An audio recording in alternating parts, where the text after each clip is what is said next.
दोस्तों, इस वीडियो में आप देखेंगे एक फैंटेसी थ्रिलर मूवी की कहानी। रहस्य और रोमांच से भरपूर ये फिल्म आप लोगों का भरपूर मनोरंजन करेगी, इसलिए वीडियो को पूरा आखिरी तक जरूर देखें। चलिए अब कहानी शुरू करते हैं। फिल्म की शुरुआत में इंग्लैंड के राजा आर्थर और उनके खास मंत्री रॉबर्ट को दिखाया जाता है। समुंदर के किनारे घुड़सवारी करते वक्त रॉबर्ट आर्थर से कहता है, महाराज, आपकी पत्नी को मरे हुए 1 साल हो गया। भले ही आपका बेटा 10 साल का है, पर उसको मां की कमी अब भी महसूस होती है, इसलिए आपको दूसरी शादी कर लेनी चाहिए। राजा आर्थर कहते हैं, कोई अच्छी लड़की मिलने पर मैं इस बारे में सोचूंगा। इसके बाद जब अपने महल लौटने के लिए ये लोग जंगल से गुजर रहे होते हैं तो उन्हें वहां कोई अजीब सी आवाज सुनाई पड़ती है। आवाज के पीछे दोनों जंगल के कुछ और भीतर जाते हैं, जहां थोड़ी दूरी पर गुफा के सामने धुएं के बीच एक सुंदर लड़की खड़ी नजर आती है। जब वह इन दोनों को देखती है तो गुफा के भीतर जाने लगती है।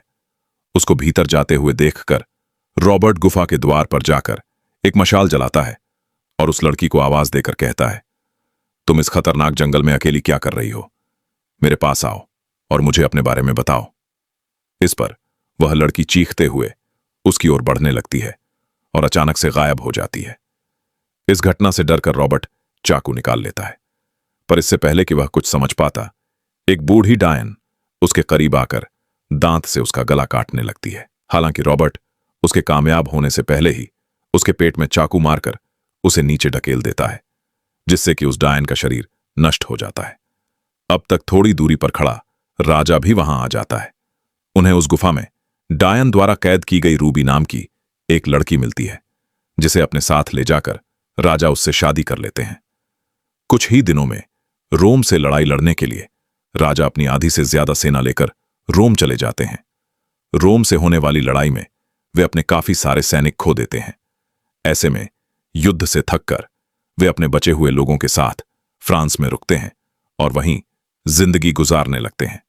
इस दौरान एक दिन जब वे अपने एक योद्धा साथी के साथ कुश्ती का अभ्यास कर रहे होते हैं तो उनका खास मंत्री रॉबर्ट उनसे कहता है, महाराज, लगभग 9 साल से ज्यादा हो गए हैं हमें अपना राज्य इंग्लैंड छोड़े हुए। आपका बेटा डेनियल भले ही आपकी राजगद्दी संभाल रहा है, पर उसके पास रणनीति का अनुभव नहीं है और हमें खबर मिली है कि इसी का फायदा उठाकर जर्मनी की सेना हमारे राज्य पर हमला कर सकती है। यह सुनकर राजा आर्थर कहते हैं, जैसा कि तुम जानते हो कि मेरी खास तलवार कहीं खो गई है, हमारे पास लोग भी कम बचे हैं। ऐसी स्थिति में अभी हम कुछ और दिन यहां रुकेंगे। इंग्लैंड के राजा ओनार्थर के महल में राजा का दुष्ट बेटा डेनियल राजा की दूसरी पत्नी रूबी पर उससे शादी करने का दबाव डाल रहा होता है, जिससे कि वह आर्थर के जीवित रहते ही उनकी राजगद्दी पर अपना पूरा नियंत्रण हासिल कर सके। लेकिन रानी उसके इस अनैतिक काम का विरोध कर रही होती है। इसी दौरान डेनियल का मुख्य सेवक कमरे में आकर डेनियल से कहता है, मालिक, राज्य के सभी सामंत और योद्धा बैठक में आपका इंतजार कर रहे हैं। डेनियल खाने की मेज पर उन सबसे मिलने के लिए जाता है, जहां राज्य के सभी प्रमुख योद्धा उससे कहते हैं, सूचना के अनुसार जर्मन सेना हमारे राज्य पर हमला करने वाली है। ऐसे में हमारे राजा आर्थर की अनुपस्थिति में हमें युद्ध की रणनीति बनानी होगी। इस पर दुष्ट डेनियल कहता है, मेरे पिता राजा आर्थर को अब मैं यहां का राजा नहीं मानता। वह कई सालों से इस राज्य और हमारी परवाह किए बिना ही यहां से बहुत दूर है। अब सिंहासन पर मैं बैठता हूं, इसलिए मैं ही यहां का राजा हूं और मैं ही यहां के फैसले लूंगा। योद्धाओं को उसकी यह बात सही नहीं लगती। वह सभी दबे सुर में उसकी इस बात का विरोध करते हुए कहते हैं कि राजा आर्थर युद्ध हम लोगों के लिए लड़ने गए थे और वे वापस भी जरूर आएंगे। डेनियल जर्मन सेना से युद्ध की रणनीति बनाने की बजाय उनसे हाथ मिलाने और उनके साथ खाने की मेज पर मिलना पसंद करने की बात कहता है। यह सुनकर सभी योद्धा नाराज हो जाते हैं और कहते हैं कि यह राज्य के साथ गद्दारी होगी। हालांकि डेनियल अपनी मर्जी पर ही अड़ा रहता है। ऐसे में एक योद्धा जब ज्यादा विरोध करता है तो वह उसे सबके सामने ही चाकू घोंपकर मार डालता है। इसके बाद डेनियल के समर्थन में राजा आर्थर की चचेरी बहन अमांडा, जो कि डेनियल को मोहरा बनाकर खुद राजगद्दी हथियाना चाहती है, सभी योद्धाओं से कहती है, मैं डेनियल के समर्थन में हूं। राजा के तौर पर उसे ही यहां के सारे फैसले लेने चाहिए। ज्यादातर योद्धा उसका समर्थन नहीं करना चाहते, लेकिन डर की वजह से मजबूरी में वो सभी उसका समर्थन करने को तैयार हो जाते हैं। अगले सीन में फ्रांस की वो पुरानी हवेली दिखाई जाती है जहां ऑर्थर अपने लोगों के साथ सोया हुआ होता है। रात होने पर कुछ नकाबपोश लोगों का समूह दबे पांव उस हवेली के अंदर दाखिल होता है। इसी मौके का फायदा उठाकर वो नकाबपोश लोग राजा के साथियों का गला रेतने लगते हैं। लड़ाई का यह शोर सुनकर राजा भी जाग जाते हैं और अपनी तलवार उठाकर हमलावरों से लड़ने लगते हैं। कुछ देर की इस लड़ाई में ज्यादातर लड़ाके मार दिए जाते हैं, पर एक नकाबपोश हमलावर को जिंदा पकड़ लिया जाता है।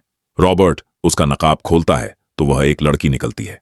जब राजा तलवार दिखाकर उससे सख्ती करते हैं तो वह बताती है कि उसके बेटे ने ही उन्हें मारने भेजा था ताकि उसे राजगद्दी मिलने में कोई अड़चन ना आए। यह सुनते ही राजा का कलेजा बैठ जाता है। लड़की यह भी बताती है कि रानी रूबी नजरबंद है और डेनियल ने उसे महल में एक कैदी की तरह रखा हुआ है। गुस्से से तिलमिलाए राजा तुरंत अपने आदमियों को इंग्लैंड के किले में अपने वफादार योद्धाओं को इकट्ठा होने का संदेश भेजने को कहते हैं।